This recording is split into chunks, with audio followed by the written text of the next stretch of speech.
fantastic. I've seen some of them grow up right before my eyes, which is a little scary. This is an amazing opportunity to say thank you to you as donors.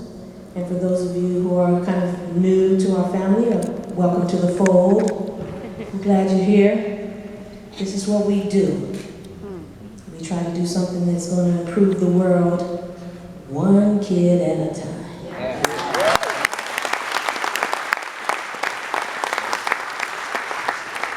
And music is a great way to be able to do it. It kind of opens the door for the idea, especially for these kids, some of whom come from situations that are challenging, to say the least, especially in times like these. Teaches them that there's something larger than themselves, helps them understand big picture, helps them with the concept of teamwork, the concept of individual personal responsibility towards a goal, and gives them a sense of abstract thinking that hopefully allows for them to continue to dream big when right in front of you it doesn't seem like it can happen. It can happen if you believe it, and it can happen if you're willing to do the work to get it. And this is a good place for them to be able to start with that idea. The pillars of what YMCO are about are very simple. Obviously, they're talented kids. We want them to find their passion and their purpose. We use music as that medium. Sometimes they stay in music, and sometimes they do not. And that's okay, because like I said, this is a pathway towards them finding the excellence within themselves, finding that light, and going towards it. So it's about academic achievement. If you want to do this, got to keep those grades in order. We have a larger goal, a greater goal in mind for their future, to get them in school, get them in colleges and universities across this country. And again, this is a pathway. So there's the academic achievement. Then there's the musicality, because the musicality is something that they all have. Whether they stay in music or not is really not the point. It's the idea of being able to do something really well, to have worked on something a little bit at a time, knowing that you're achieving a certain kind of goal. And whether you stay in music or you go on to something else, that's the way of the world, that's the way of life. Little steps forward, each one a forward step towards your dream. And then the last thing is citizenship. None of it matters if you're not a good person. The idea of you doing something that contributes means that you are first doing what you need to do for you. And trying to teach them what the right thing for you is in the context of the collective is how we hope we better our cities, our country, our world. So we thank you for your support. We'll take more anytime. And we're glad that you're here to join us tonight. It's really my pleasure and my honor now to do a little something personally for you all. I'm going to play two selections and kind of stay in the context of the jazz vernacular, but kind of bend it towards our next half, which is going to involve a little bit more symphonic flavor and a little bit more orchestrated flavor. Hope you enjoy it. You may recognize the two pieces, but just in case, I'll tell you what they're going to be. First one, since we're kind of celebrating the 100th year of Duke Ellington's birthday, will be something that you'll recognize. And I'm not going to tell you what it is. I changed my mind. I changed my mind. But the second one, I will tell you, was written by a guy named John Burks Gillespie. And that's all I'm going to say about that. Hope you enjoy it. Thanks.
Thank you.